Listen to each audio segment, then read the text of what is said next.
فأنا ناصح لإخواني بالصدع بالحق تبيض وجوههم. السكوت في مسألة الحزبية يضرها، فاصدع بما تؤمر وأعرض عن المشركين. سلامي على دماج ورجالها والشيخ يحيى ودار العلم يا سعد بانيها. Bismillahirrahmanirrahim. Alhamdulillahi rabbil alamin.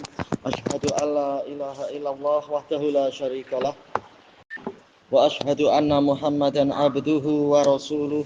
Allahumma shalli ala Muhammadin abdika wa rasulik wa ala alihi wa ashabihi ajmain, amma ba'd. Kita masuk ke muka surat 523 dari Kitabus Shiyam. Qala al-Hafidz Ibnu Hajar rahimahullahu taala, al-hadisus salis wasitun ba'da khamsimi'ah 563 wa an Aisyah wa Ummi Salamah radhiyallahu anhuma. Ummu Salamah Hindun bintu Abi Umayyah al-Makhzumiyah. Abu Umayyah namanya Hudzaifah. Anna Nabiyya sallallahu alaihi wasallam kana yusbihu junuban min jima'. Bahwasanya Nabi sallallahu alaihi wasallam pernah berpagi-pagi masuk di waktu subuh dalam keadaan junub disebabkan karena jima'. Summa yaghtasilu wa yasum. Kemudian beliau mandi dan berpuasa. Muttafaqun alaih. Wa zada Muslim min hadis fi hadisi Ummi Salamah wala yaqdi, dan tidak mengqadha. Hadis saling menjelaskan dan melengkapi sebagaimana disebutkan oleh Imam Ibnul Qayyim rahimahullahu taala di dalam kitab beliau Syifaul Alil. Jadi apa yang terkadang ringkas disebutkan dari seorang sahabat diperinci oleh sahabat yang lain dan semacam itu. Mufradatul hadis yusbihu junuban ay yadkhulu fis sabah. Maksudnya sobah tentunya adalah waktu subuh itu. Wa yatla'u tala'a yatla'u alaihil fajar. Fajar telah terbit. Wa huwa fi halil janabah lam yaghtasil minha. Beliau dalam situasi janabah belum mandi. Cuma begitu tahu ini fajar kemudian berhenti tentunya. Junuban summiyatil janabatu janabatan, dipanggil janabah likauniha sababan lijtinabil ibadah, karena janabah itu menjadi sebab dijauhinya ibadah. Kita tahu ijtanaba yaitu menjauh, junub yaitu menjauh, wal jaril junubi tetangga yang jauh, ajnabi laki-laki yang jauh dari mahramiyah, lelaki asing. Ini janabah yaitu jauh dari ibadah. Au li'annal ma' ba'idun. Iya, janabah yaitu ba'udah jauh. Karena air itu jauh. Wa janaba mahillah, menjauh dari tempatnya, tempat orang itu. Min jima' min sababiyah, disebabkan karena jima'. Wal makna, iya bisa babi jima'. Ma yuqadhu minal hadis. Apa faedah yang diambil dari hadis ini? Yang pertama, kana Nabiyyu sallallahu alaihi wasallam yujami'u minal lail. Nabi sallallahu alaihi wasallam biasa berjima di waktu malam. Wa rubbama adrakahul fajr wa huwa junubun lam yaghtasil. Terkadang beliau didapati oleh waktu fajar dalam keadaan junub dan belum mandi. Fayasum, maka beliau tetap berpuasa. Summa yaghtasil, jelas puasa dimulai sejak terbit fajar, memang istilahnya menghentikan diri dari pembatal-pembatal puasa, kemudian masuk ke bilik tandas, kamar kecil untuk mandi. Ba'da tulu'il fajar, setelah terbitnya fajar. Wa yutimmu shaumah, menyempurnakan puasanya, wala yaqdih, dan tidak membatalkannya. Sebagaimana orang yang makan minum diberitahu ini sudah fajar kemudian berhenti. Yang kedua, hadza amun fi Ramadan wa fi ghairi. Ini umum di waktu Ramadan dan yang di lainnya. Waktu lain tatkala memang ada tekad untuk berpuasa misalkan. Qala Ibnu Katsir wa hadza madhhabul a'immatil arba'ah wa jumhuril ulama salafan wa khalafan. Ini mazhab para imam arba'ah dan mayoritas dari ulama mutaqaddimin dan mutaakhirin. Wa hakahul wazir ijma'an. Di dalam tafsir Ibnu Katsir sering menukilkan dari Al-Wazir, yaitu Al-Wazir Ibnu Hubairah Al-Hambali, ulama tahun 500-an. Al-Wazir menukilkan ijma. Fa innal asara fi dzalika mutawatirah. Karena asar-asar dalam masalah ini mutawatirah, baik dari Nabi ataupun mungkin dari sebagian salaf yang berpagi, yang masuk di waktu subuh tahu-tahu yaitu apa, berjima, tahu-tahu datang waktu subuh ya sudah langsung menghentikan perkara-perkara tadi dan tetap puasa, tentunya mandi janabah. Yang ketiga, sihhatu shaumi man asbaha junuban min jima. Dua hadis ini menunjukkan sahnya puasa orang yang masuk waktu subuh dalam keadaan junub dari jima. Au ghairihi, atau junub karena faktor lain, mungkin apa, mimpi, tahu-tahu mendengar azan kedua, waduh saya belum mandi, ya sudah mandi, kemudian tetap puasa seperti biasa. Minal lail. Baik, junubnya di waktu malam. Yang ketiga, yang keempat, idza jaza fil janabati min jima fa min ghairil jima aula. Kalau masalah janabah disebabkan oleh jima saja boleh, orang masuk waktu subuh dalam keadaan belum mandi, maka janabah dengan faktor lain seperti masalah mimpi basah itu lebih layak lagi untuk membolehkan untuk melanjutkan puasa, memulai puasa tanpa harus mengqadha. Yang kelima, la farqa baina shaumil wajib wan nafil. Tidak ada perbedaan antara puasa wajib dan puasa sunnah. Ya, hukumnya sama di sini. Wala baina Ramadan wa ghairi. Demikian pula antara puasa di bulan Ramadan ataukah di bulan yang lainnya. Yang keenam, jawazul jima'i fi layali Ramadan. Bolehnya berjima di malam-malam Ramadan. Sebagaimana boleh makan dan minum, wa kulu washrabu hatta yatabayyana lakumul khaytul abyadu minal khaytil aswadi minal fajr. Baik, makan dan minum malah sehingga jelas bagi kalian benang putih dari benang hitam, yaitu fajar. Maka pembatal yang lain juga boleh dilakukan sehingga jelas waktu fajar itu. Sehingga tahu dia, oh ini memang fajar. Tidak harus langitnya jelas, tapi dia sudah tahu, oh ini memang fajar ternyata. Walau kana qubaila tulu'is subuh, walaupun sebelum waktu subuh, sebelum terbitnya subuh dengan waktu yang sangat singkat. Baik. Maksudnya adalah apa? Memulainya. Yang penting ini masih malam. Oh, bolehlah, misalkan daripada tak tahan ya sudah. Yang penting masih malam. Baik. Yang penting ketika sudah tahu subuh jangan dilanjutkan, harus ada breaknya. Bahaya. Baik. Yang ketujuh, lau tala'a alaihil fajar. Kalau fajar telah terbit padanya, wa huwa yujami, dan dia dalam keadaan berjima, fanaza, kemudian dia langsung mencabut, yaitu berhenti dari itu. Fal masyhuru min madhabil imami Ahmad. Maka yang terkenal dari madhab Imam Ahmad, anna alaihil qadha, telah kita lewati. Imam Ahmad berpendapat macam itu. Maka dia wajib mengqadha wal kafarah, membayar kafarah. Li'anna niza, sebagainya naza ya. Niza persengketaan, li'anan naza jima, karena mencabut juga bagian dari jima, menimbulkan kesedapan. Tapi ternyata tak betul.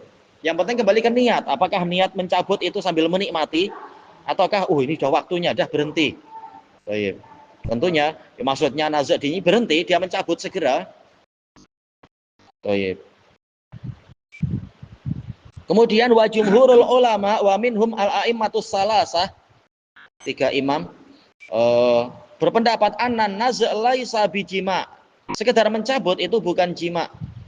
Wa annahu yajibu alaihin naz', dan semua sepakat, yaitu yang jumhur tadi berpendapat dia wajib mencabut. Kalau nggak dicabut nempel sampai bila, harus segera dicabut memang. Yang penting niatnya adalah menghentikan itu, bukan untuk bersedap-sedap ketika mencabutnya. Wala qada'a alaihi wala kafarah, dia tidak wajib membayar qada, tidak dikatakan dia itu membatalkan puasa, dan tidak wajib membayar kafarah, yaitu menutupi dosa. Menutupi dosa dengan penebusan.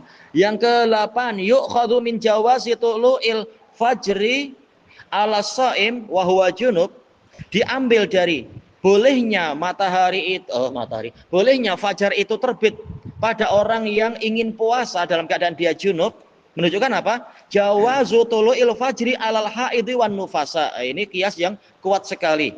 Yaitu boleh juga peristiwa seperti ini, yaitu hukumnya berlaku, yaitu fajar terbit kepada orang yang haid dan nifas ba'da inqita idam, ya malamnya darah sudah putus tapi dia sudah ngantuk, akhirnya dia tidur, dia belum sempat mandi, istilahnya belum mandi haid. Tahu-tahu terbit fajar sodik dalam keadaan aduh saya belum mandi haid, tak masalah, darah sudah putus, kewajiban mandi segera mandi gitu aja. Tidak disyaratkan ketika fajar terbit itu dia sudah mandi, tidak disyaratkan. Yang penting darahnya sudah terputus. Dia boleh untuk setelah mandi ya puasa, atau bahkan puasa sebelum mandi tak masalah. Karena apa, sudah terbit fajar langsung puasa tentunya, tanpa harus mandi lebih dahulu. Yang penting darah sudah berhenti, haid sudah terputus. Wa qabla lightisal, sebelum wanita tadi mandi. Ini hujah yang kuat sekali, qiyas yang kuat sekali. Karena apa? Dalil-dalil yang di dalam bab ini, hadis Aisyah, demikian hadis Ummi Salamah menunjukkan tidak disyaratkan memulai puasa itu dalam keadaan suci. Yang penting apa? Dia berhenti dari pembatal-pembatal puasa, itu saja. Tidak disyaratkan dia sudah suci. Kemudian yang ke-9, fadlu nisa'in nabiyyi sallallahu alaihi wasallam. Hadis ini menunjukkan keutamaan para istri Nabi sallallahu alaihi wasallam. Faqat naqalna lil ummah, mereka telah menukilkan untuk umat ini minal ilmi, dari ilmu asyai al katsir, perkara yang banyak yang boleh jadi keumuman sahabat lelaki tak tahu. La siyama, terutamanya lagi al ahkam allati la yatali'u 'alaiha, hukum-hukum yang tidak diketahui illahun, kecuali oleh mereka, min a'malin nabiyyi sallallahu alaihi wasallam, tidak diketahui dari amalan-amalan Nabi sallallahu alaihi wasallam kecuali oleh mereka, karena di dalam rumah Nabi. Ya perkara yang terutama sangat sensitif dan rahasia macam itu. Dan ini disebutkan oleh Al-Hafidz Ibnu Hajar dalam Fathul Bari, di antara hikmah kenapa istri Nabi itu banyak, di antara hikmahnya ini. Karena apa? Terkadang Nabi melakukan itu di istri yang ini dan tidak mengalami itu di istri yang lain. Masalah berpagi-pagi dalam keadaan belum mandi tadi. Nah, mereka saling melengkapi dan seterusnya. Faradhiyallahu anhun, maka semoga Allah meridhai mereka. Kalau tak salah Al-Hafidz Ibnu Hajar menyebutkan faedah ini di dalam syarah hadis Ibni Abbas. Apa itu? Inna afdal hadhil ummah aksaruhum nisaan, sesungguhnya orang yang paling utama di umat ini adalah yang paling banyak istrinya, yaitu Nabi Muhammad sallallahu alaihi wasallam. Kemudian disebutkan hikmah banyak sekali. Baik. Kemudian al-haditsur rabi' wasitun ba'da 500 564. Wa an Aisyah radhiyallahu anha anna Nabiyya sallallahu alaihi wasallam qala man mata wa alaihi siyam sama anhu waliyuh, muttafaqun alaih. Barang siapa mati dalam keadaan dia wajib berpuasa, yaitu ada hutang puasa, maka walinya yang mempuasakan atas nama dia. Muttafaqun alaih. Mufradatul hadis, waliyuh min waliyasyai' yalihi waliyayali wilayatan bil fathah wal kasr walayatan. Baik. Wal wali al fa'il, fa'il bimakna fa'il, yaitu walin, al wali. Min atau man kira-kira ya. Man waliyahu.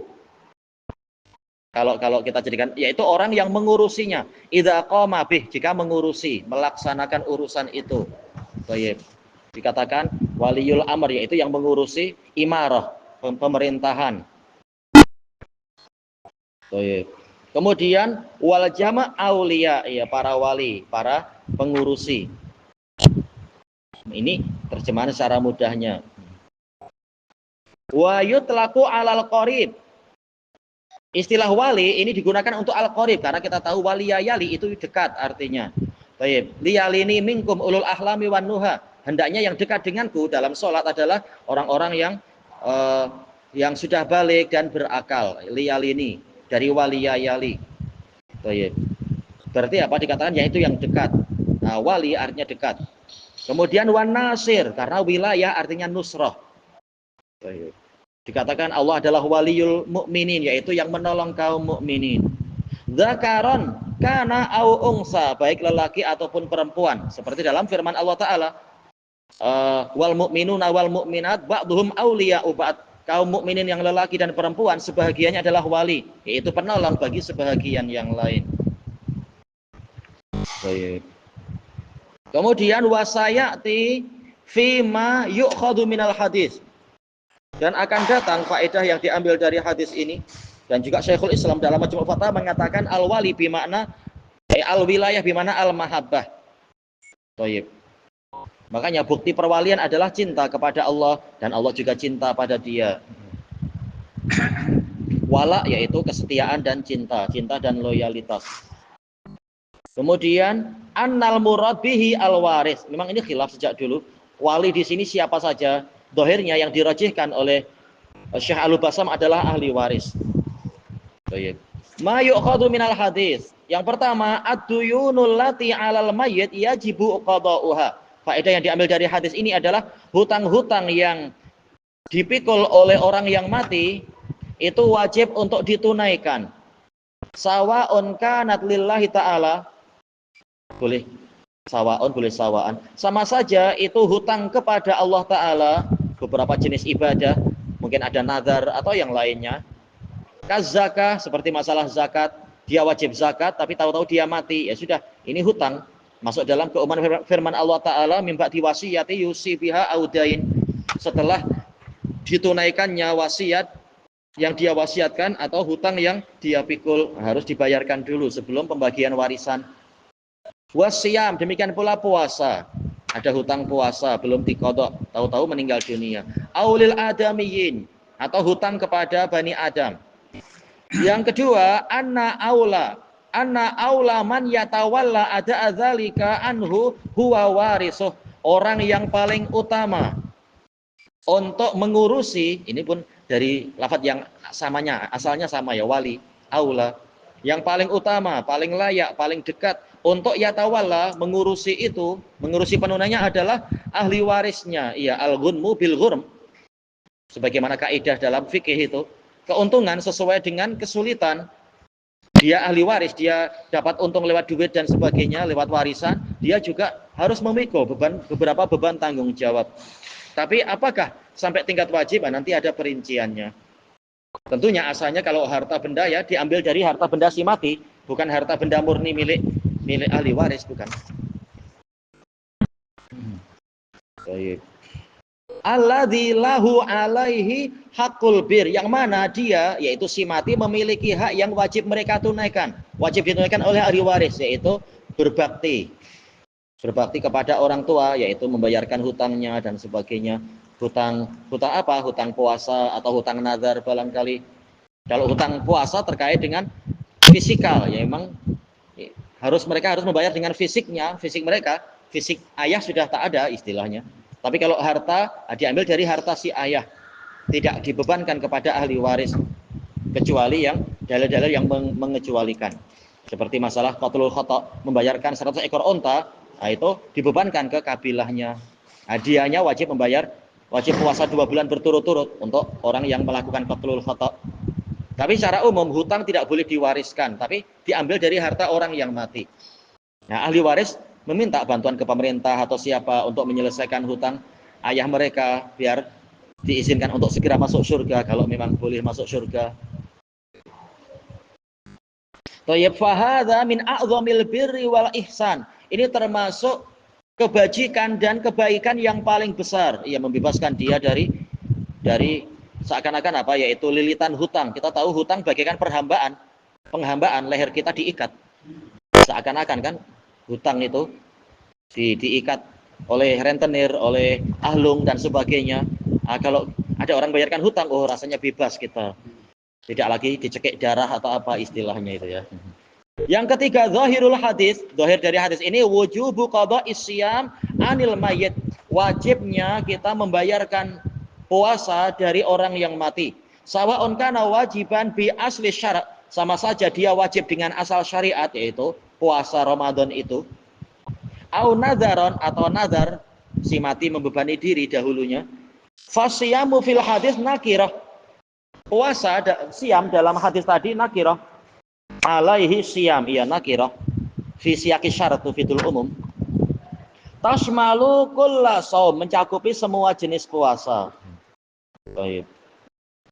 Jadi dia yufidul umum, la yufidul mutlak. Karena apa? Polanya pola syarat. Baik, ilahuna wallahu a'lam.